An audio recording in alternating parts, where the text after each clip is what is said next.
Welcome to the Retirement Income Source, where it's always about investing for income the old-fashioned way. You know, I was thinking as I was driving up here today, putting this radio show together, and I said, what is it the one thing that we specialize in? You know, when we talk about investing for income the old-fashioned way, and what I found, or what I was thinking about was, you know, when I think of Cleveland Clinic, what is it that they specialize in? I mean, most of us know that, you know, they're heart specialists, and that's what they do the most of, right? I mean, they're probably getting into other things. I can't really remember, but I do know whenever I think of heart specialists, people that, you know, are top of their game, and I'm sure there's others special things that they offer as well, but when I think of Cleveland Clinic, I think of heart specialists. Well, let me tell you something. When it comes to income the old-fashioned way, it does require an income specialist. Not just anybody can actually do that. Now, keep in mind, everybody says they're getting you income. And matter of fact, there's been many times we would even do a workshop where somebody would walk away and we would later call them and they would basically emphatically tell us that, well, their advisor is already getting them income. And whenever I was explaining a particular slide in the workshop, total return equals I plus G, apparently it just went right over her head, and she really didn't grasp what it was that I was talking about. Keep in mind that there's two ways you get a return on your money. Income comes as a result of where you invested at. In other words, it's where you invest your hard-earned savings, and it's a choice.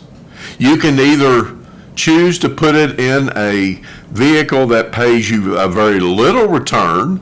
Therefore, unfortunately, for the rest of your lifetime, while you're taking income, you're withdrawing your principal that makes up a lot of times 60 to 70% of that withdrawal.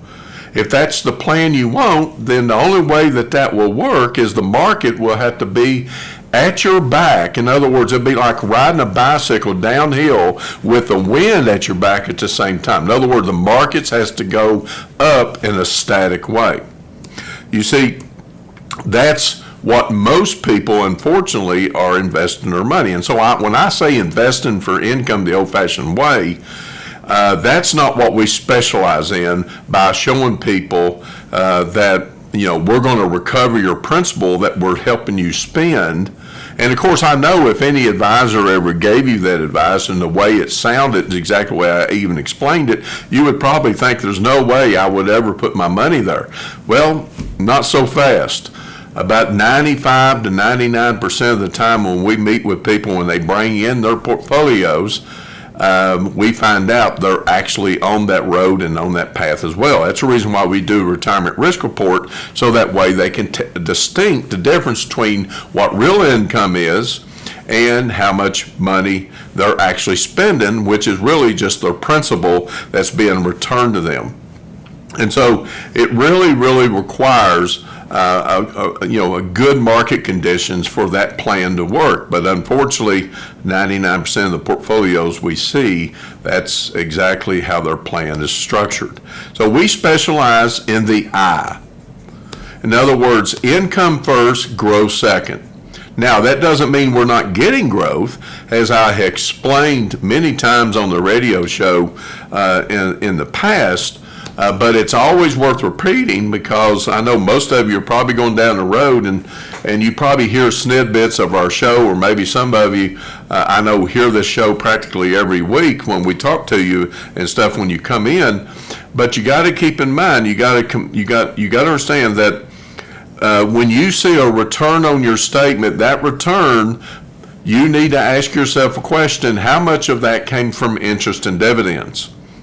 And if you're in retirement, you should really take an extra look at how much interest and dividends you are actually getting. Because if your interest and dividends are not covering the income withdrawals that you're taking out, then yes, you are spending your principal. And so at the end of the day, it doesn't matter how quality the funds are, if they're 5-star rated, or if you're doing it even on your own, and you're with a low-cost discount firm like Vanguard. There's nothing wrong with Vanguard. I like Vanguard they're a great place to, if I'm accumulating assets, it's not a great place for distributing my wealth back to me, called income and preservation at the same time. Because if I'm taking out, on $1 million, if I'm taking out, even at Vanguard, if I'm taking out, let's just say, 40 or 50,000 a year out of $1 million portfolio. And again, I'm giving an example of $1 million. It can be 500,000. Just go along with me. It's 4 to 5% withdrawal rate, which is what most people do. Even if you saved money and you are basically doing this on your own, which kudos for you. There's no sense in hiring an advisor, in my personal opinion, to be able to do the same thing that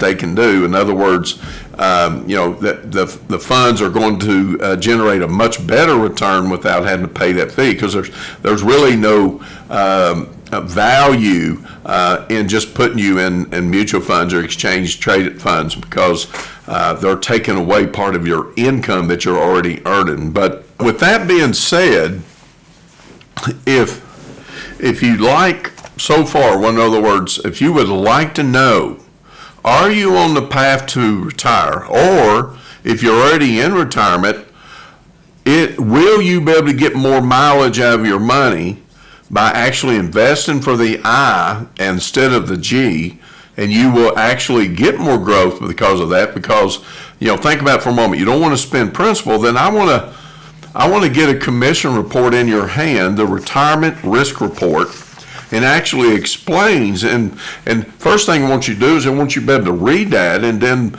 be able to pick up the phone and give us a call, and we can actually show you whether you're on the right path or not. The whole goal is to determine if you are on the right path. Again, that risk report can be yours, the retirement risk report, if you call 888-930-1080. Again, that's 888-930-1080. And we'll mail this to you or email it to you, whichever you prefer. Again, that number, 888-930-1080. This is the Retirement Income Source. I'm Tim Sparks, and today we're actually talking about what's risk mean to you. Sometimes I think people, when they go in, and you probably have done this. Actually, first, I've been doing this for 20 years, and the first 14 years of since before I was offering the income advice that I do now, we were doing the same thing. We were gauging people's risk tolerance.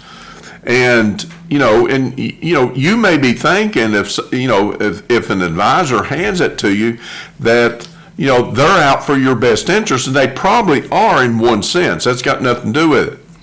But understanding risk is only part of the story, but it's not the total story, because risk comes in different ways. It's not just whether you're conservative or you're moderate or you're aggressive. Also, there's other risk that is associated. Because think about it, there's a lot of things that can happen, like if you're going to drive from here to Florida, for example, there's a lot of things can happen, right? You can have an accident. You can get a speeding ticket. I mean, at the end of the day, there's so many things that can happen, and it's the same way it is when you're trying to go into the future, which is unknown, and there's so many things that that I have learned over the years, the 20 years of experience that I have actually learned from clients. And when you meet with 15 to 1,800 people and have that many meetings over the years, you learn a lot from people. You learn what to do and most importantly, what not to do. And so and what I have seen is inflation has had such a big impact. So that's a risk. Not taking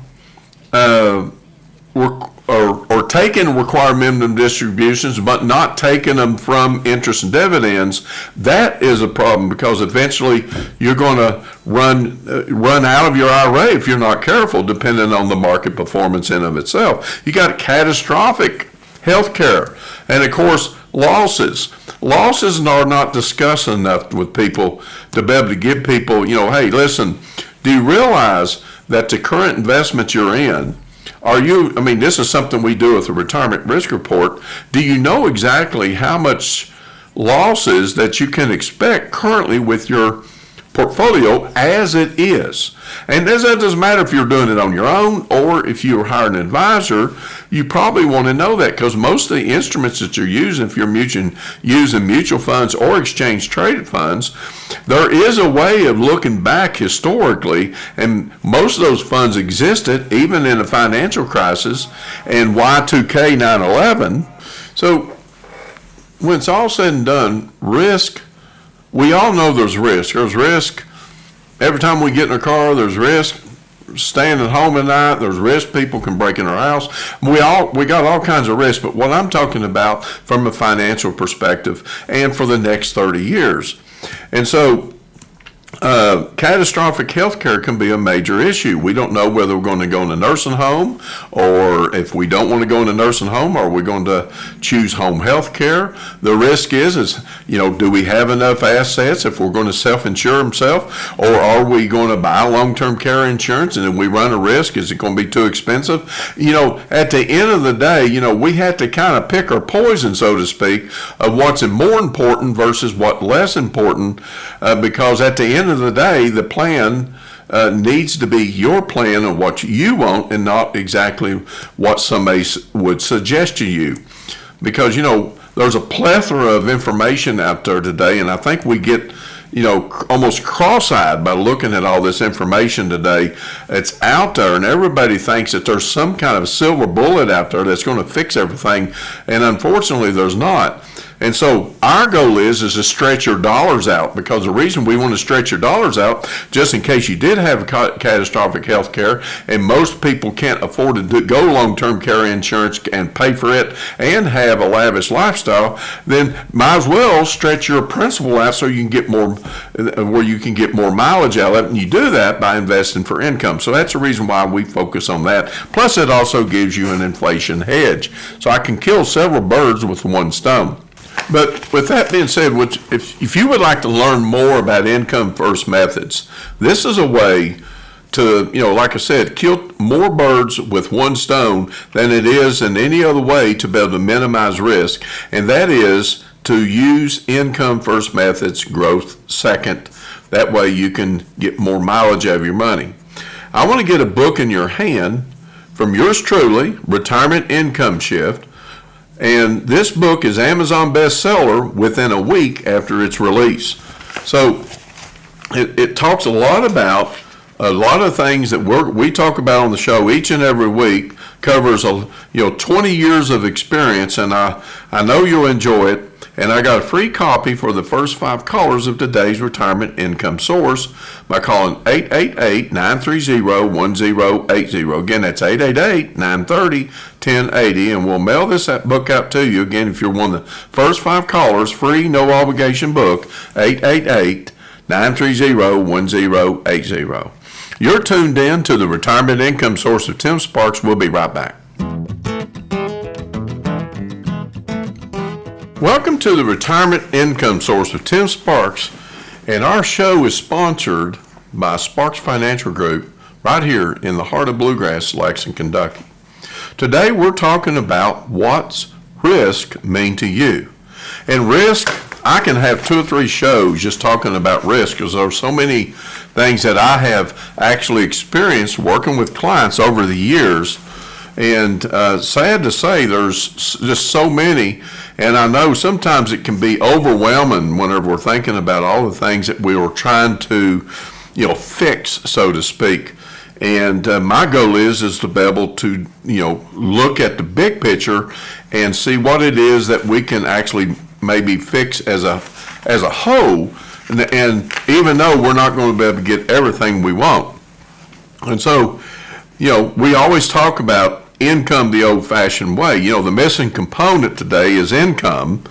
And if you invest for income, and I'm talking about at the level where our clients do, then you're going to get more mileage out of your money. And then here's what I found is when when I sit down with people and I compare, I had a gentleman in our office yesterday, and he said he's visited at least 14 offices in the last 2 or 3 years about trying to figure out what financial advisor makes the most sense. In other words, what philosophy makes the most sense. And at the end of the day, I wasn't there to actually try to change his mind about what he's seen and didn't see. It didn't really matter. All I was doing was showing him our philosophy. And so so I asked him, I said, where are you at right now? And he told me in his 401k he was in this fund, that fund, that fund. And by the way, people, these funds, and I'll even bring it up on Yahoo Finance. I say, look at the ratings of these funds. These funds are quality. So in other words, right now in your 401k, if you take your $1 million that you have right now, and if you look at the income here, I'm going to show it to you. It's based on the funds you have, okay? And he had about 8 or 9 funds. Primarily his funds were in blended fund, target fund, S&P 500 fund, and then he had some bond funds. I mean, at the end of the day, he had about 60% in stock funds, 40% in bond funds. And he told me my portfolio really hasn't done much in the last year or two. And I said, wow, I got to looking at it, and I can tell the reason why he didn't, because bonds actually have hurt the portfolio, not in a negative way. So don't take that wrong. You got to keep in mind bonds are more affected by the interest rate movement than they are by the stock market. So at the end of the day, bonds are an income instrument, and so you should treat them that way. If you're going to get a bond or a bond fund, you can take your choice, but an individual bond is going to increase your income 2 to 3 times more than a bond fund will. Then you're better off with individual bonds, plus you're guaranteed your principal back unless there's some default. But at the end of the day, people, it's all about getting the most income, and so you want individual securities, not actually bond funds. So I'm not a big fan of bond funds in the first place, because I've never met anybody that would take a lower return when they can get a higher return. And by the way, I'm talking about an expected return. There is a big difference. So that's the reason why that that wasn't the reason why that he actually went down in value. He went down in value because the interest rates in the last 2 or 3 weeks, people, and in the last 3 or 4 years, they kind of go back and forth in a yo-yo way. But they stayed up, and when they stay up, the values of mutual fund, bond funds were actually down. So in other words, his portfolio was still kind of somewhat suppressed in a way, because we look at the 10-year T-bill, and the 10-year T-bill right now actually creeped up this year, and then went down, and then came back up, and while at the same time, Federal Reserve guy Powell said he's going to lower rates. He doesn't lower rates until about a month ago or a month and a half ago, and then he recently lowered them again. But the thing is, though, the 10-year T-bill is a long-term market bond, and the long-term rates determine that, and the market determines that, not the short-term. The short-term is more of what CDs and stuff like that are determined by. Yes, over time, it could have an influence, but that doesn't mean that market rates are going to actually follow suit. So you have to keep that in mind. So he had bond funds, he had stocks, and at the end of the day, his income that he was getting in his portfolio on $1 million was like $17,000 or $18,000 a year. And I told him, I says, do you realize that if you pay an advisor, which you're already saying you're going to do, you're going to have to pay 1%. And do you know the funds you have are going to be as good as the funds you're going to probably go in? I know this because there's people think that some advisors or something has got better funds than somebody else. I hate to tell you, actually, the Vanguard funds, as far as rankings, is probably in the top. But I told him, actually, you're probably going to take a lateral move right here. You already have quality funds versus even quality funds, even if you did get that type of advice. But at the end of the day, I said, you realize your income is going to cut in half because you got to pay the fee. I said, and so here's the problem. I said, you told me your income, you need about $90,000 a year to be able to do the things you want to do in retirement. And that includes Social Security, and we're using, a pre-tax number. But I told him, I says, you're going to have to take out $35,000 plus out of your principal each and every year. And once he's seen that, I went through some explanation of how spending principal is possible almost every time. So you see, people, this is an eye opener. And so understanding what income really is really can make a difference of how much mileage you're going to get out of your money. So I want to get a commission report in your hand talking about the variety of income. In other words, when you make a shift, if you want to be successful in retirement, there's a commission report out there that we have available for this show right now. If you call 888-930-1080, and the name of this report is financial strategies that are used, financial instruments that are used for the purpose of income. In other words, you'll give yourself a pay raise and not touch your principal, and that's exactly why it showed this gentleman.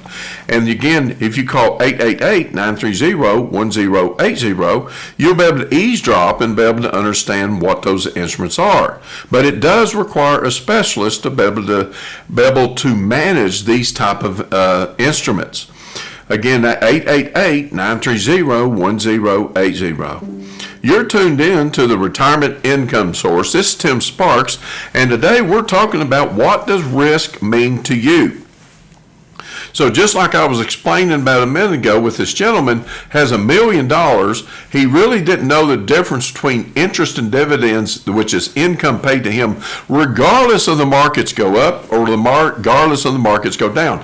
That confuses people. So I just told him, I said, let's sit there let's just talk about that for a moment.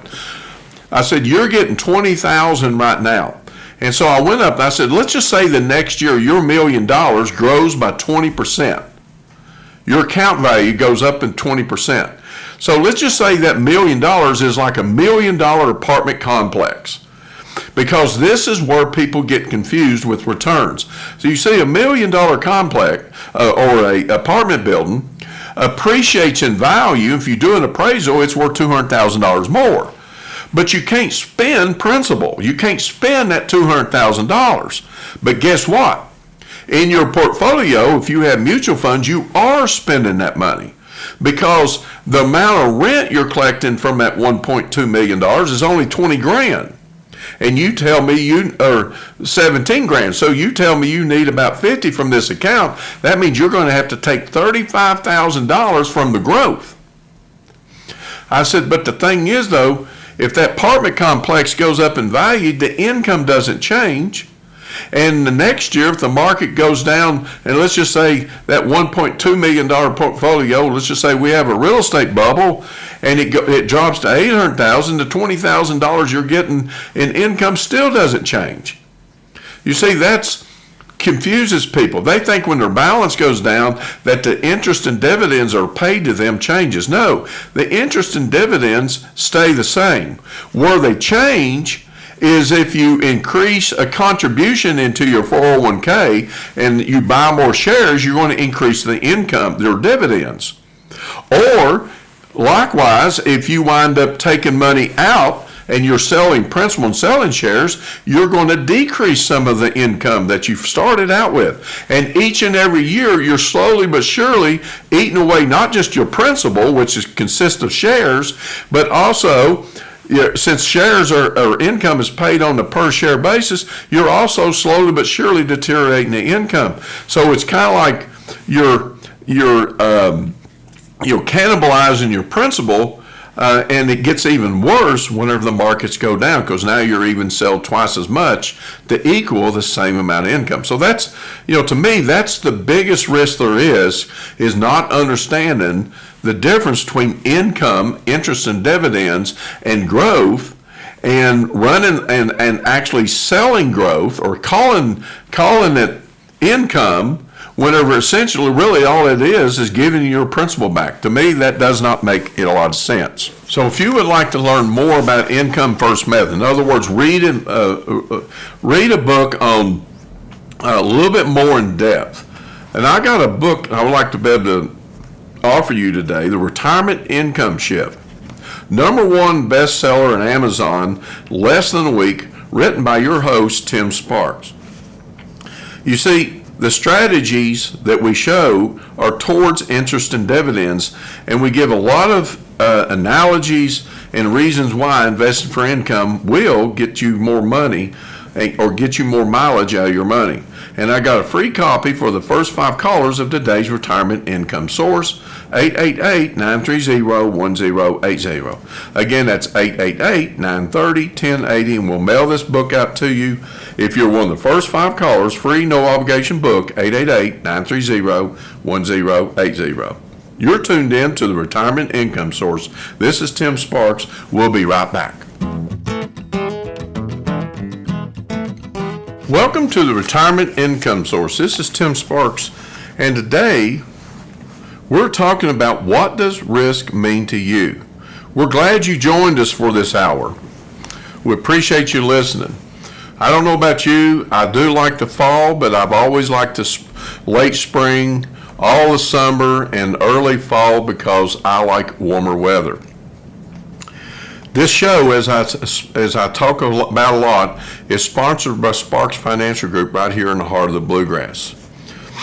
You see, we talk about income the old-fashioned way. Why is that? Because I've never met anybody that does not need income, and especially when in retirement. Did you know the #1 fear, still the biggest fear according to AARP 2024, 61% of the people are concerned that they're going to have a lack of income in retirement.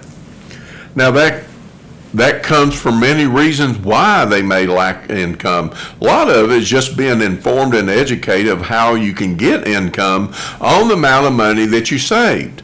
And the goal is not to spend your principal. When I talk about principal on the show, it's like, it's kind of like a farmer.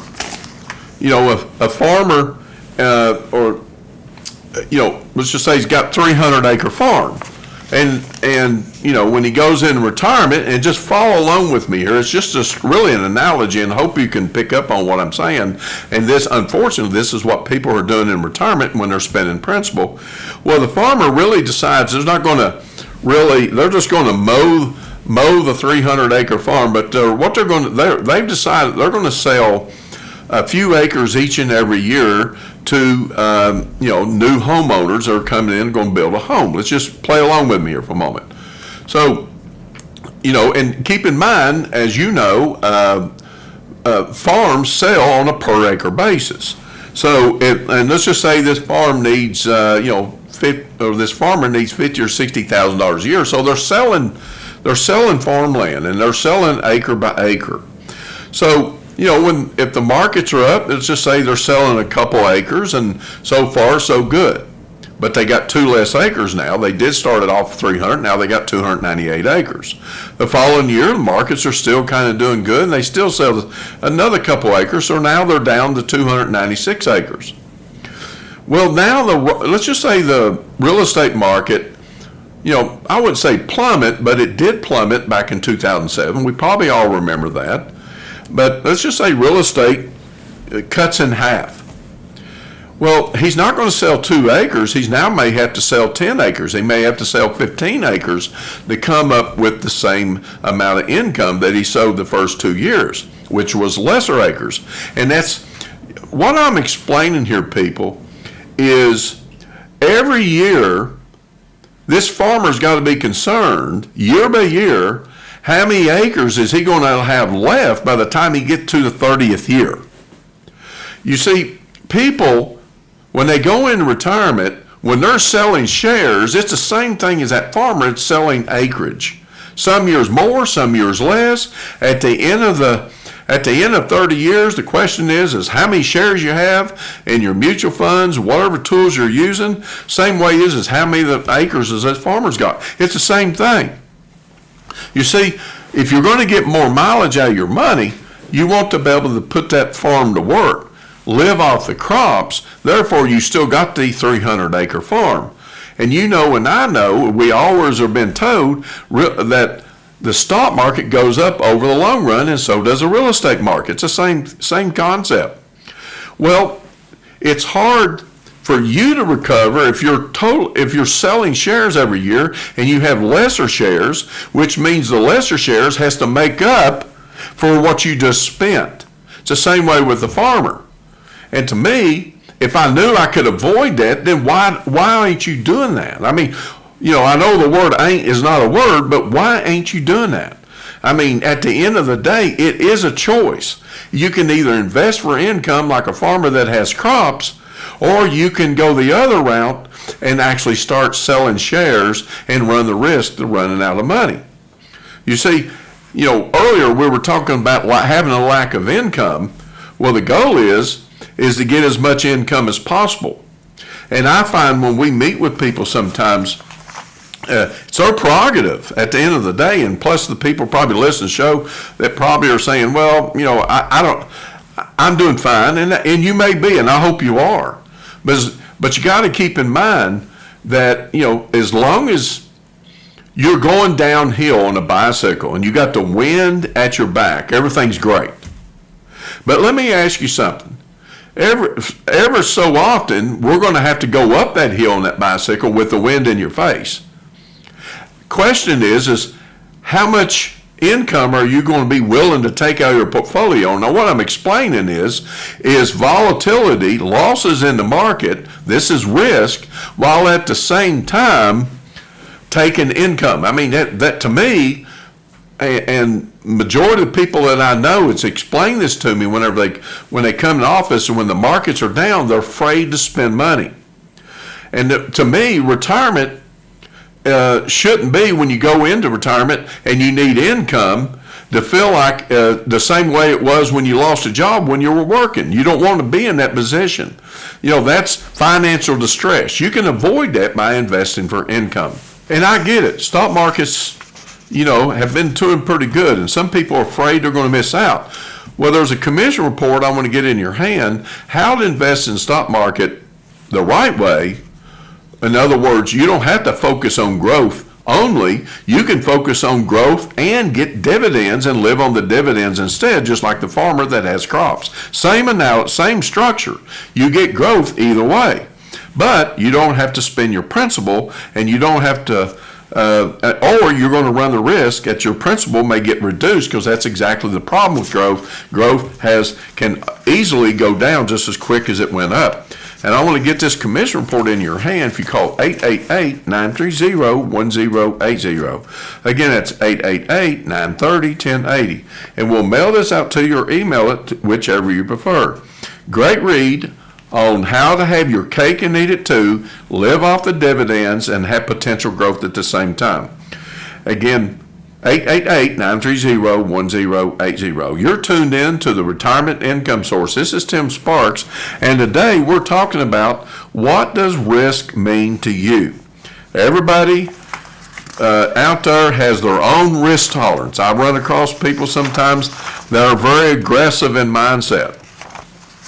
And there's nothing wrong with being aggressive. There's nothing wrong with being an optimist. Matter of fact, I prefer to be around an optimist personality than a pessimistic personality, and we all know them. That's not what I'm talking about. When it comes to your money, you have to have a balance of both, and I call it just a reality check. And so, I've had people tell me, whenever we have discussions about risk, and I'm talking about risk as far as, what are you comfortable with?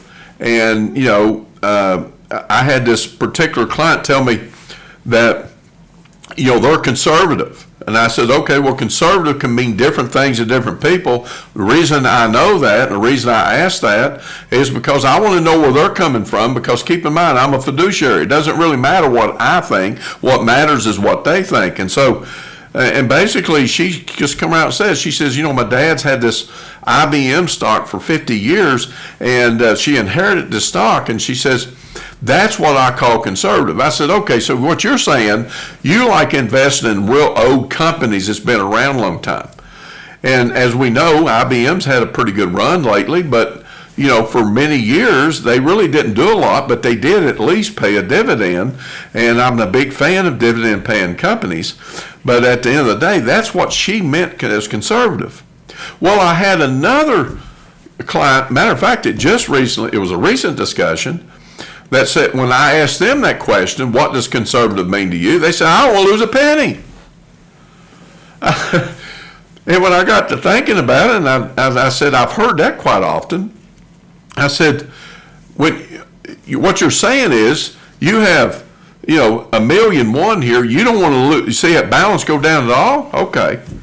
I said, do you realize you're limiting your options? If you don't want to lose anything, I mean, think about it. We're all smart enough to know what instruments out there, but there's some instruments out there that people are not aware of. But that can actually generate returns, but from a non-risk perspective. In other words, you can't lose principal out of your money. And so, and to be honest with you, there's only several options. U.S. Treasuries, not municipal bonds. At one time, people believed that municipal bonds were not risky, and you can look them up, and you'll find out real quickly that can be debunked. So U.S. Treasury, CD, savings accounts, CD, money markets, and also fixed annuities. Other than that, you don't have anything else. And I told him, I said, do you realize the negative with conservative, when you're thinking in that terms, not wanting to lose money, is what? I know probably most of you can probably answer this. What's the biggest issue? Keeping up with inflation, because we know when we're dealing with low return instruments over the long run, which those instruments typically will do, there's times when interest rates are up. Annuities are attractive right now. Some annuities are, paying upwards in the 5% range, and that's pretty good. And that will keep up with inflation, and you won't lose money. But the thing is, it doesn't matter at the end of the day. What I think, what matters is what they want, what makes them feel comfortable. And so that's what conservative is. So you got to keep in mind, you really got to get that out, and hopefully the advisor will actually ask you that versus just turning around and kind of like going to a doctor's office, and before you even start spewing out what your problems are, they just pull out their drawer or their cabinet and say, here, go ahead and take this right here, without even knowing what the problem is. Well, a lot of times that's what financial advice is. The problem's is already identified, because there's a limited amount of solutions that are just in that drawer. And so that's the reason why financial advisors a lot of times will do that. That is not what we do. Because it doesn't matter if you want to be aggressive, we can get income. If you want to be moderate, we can get income, or conservative, we can get income. At the end of the day, we specialize in income in all three risk categories. Because people don't want to see their principal go down that it took them 30 to 40 years to build and accumulate. And so, with that being said, if you would like to learn about income first methods, this is a moderate approach to me, where I can have my cake and eat it too, where I can get interest and dividends, preserving my principal the right way, and I can have a combination of a conservative, modern, and aggressive instruments. I can combine them all three, create the synergistic approach, for that way people can have inflation hedge as well. They can get potential growth in the long run, but don't sell those shares. You do that by increasing for income. And I got an excellent book, my own book, Retirement Income Shift, Amazon bestseller in less than a week. This book was just released about 2 weeks ago, and it will teach you all the things that I've learned over the 20 years of my experience. And the first 5 callers of today's show can actually have that book, free book, 888-930-1080. Again, that's 888-930-1080. And we'll mail this book out to you again if you're one of the first 5 callers. Free, no obligation book, 888-930-1080. You're tuned in to the Retirement Income Source with Tim Sparks. We will be right back. Welcome to the Retirement Income Source. This is Tim Sparks, and our show is sponsored by Sparks Financial Group right here in the heart of the Bluegrass, Lexington, Kentucky. And today we are talking about what's risk mean to you. But before we get into that, we all know that the election just now happened, and to be quite honest with you, I'm willing to bet about half the country is glad about the results and the other half the country is not, as we're already starting to see. Well, you know, there is news out there that to me, I'm not a big fan of watching the news. It doesn't matter what side, obviously we pick and choose, and yes, I did vote.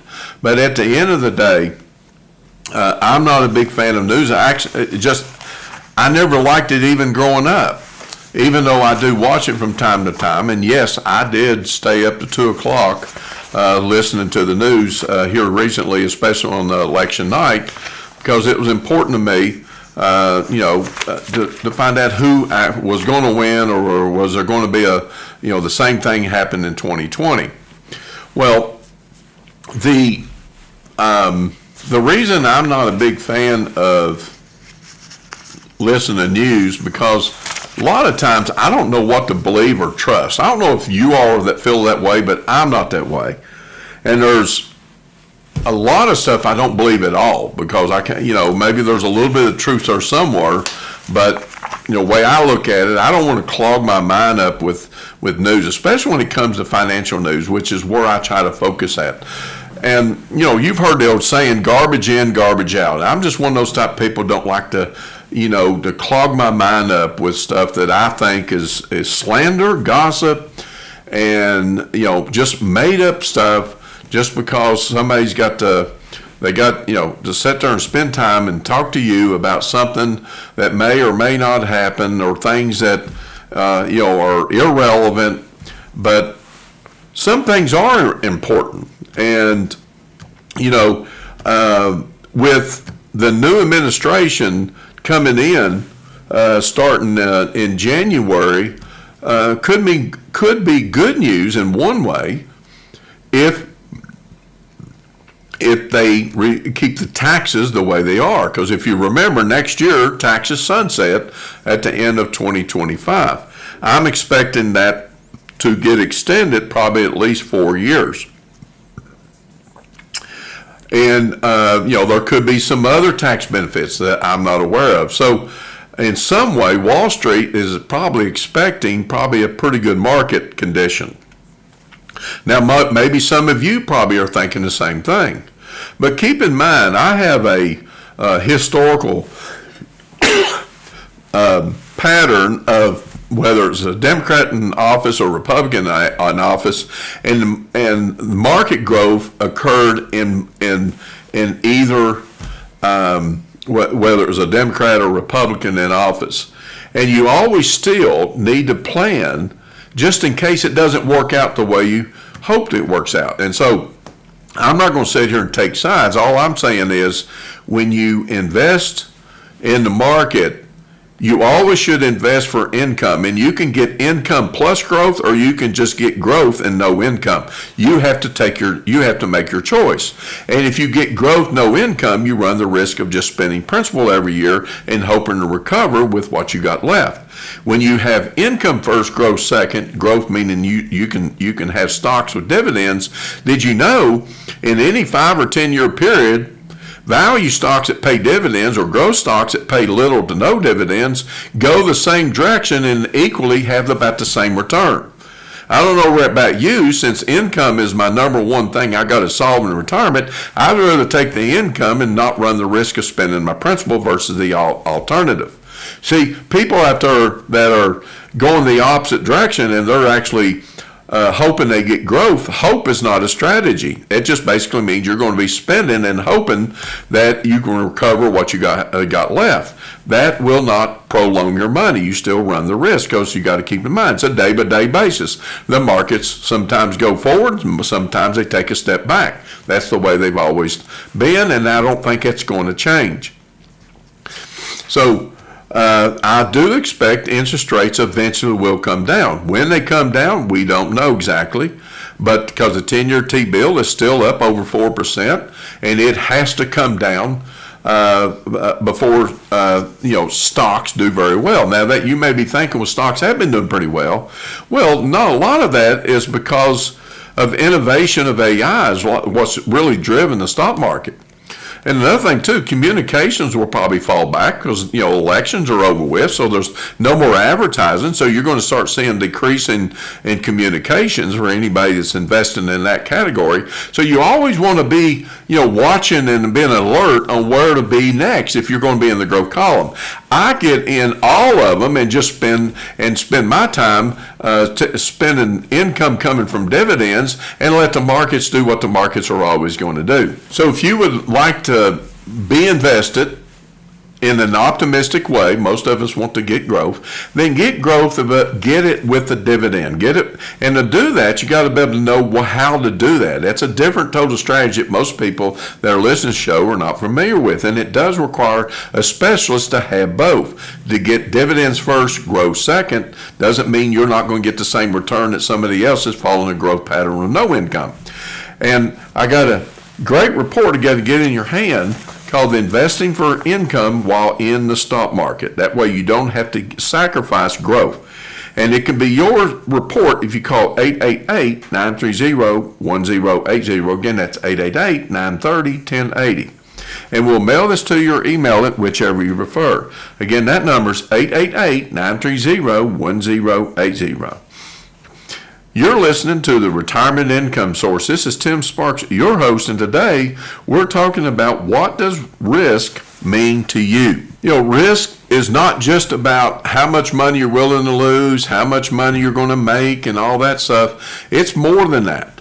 You see, if you don't have a defensive mechanism in your portfolio, in other words, if you don't have dividends enough to cover your income, then you already got the first set of risk. It's already going to hurt you.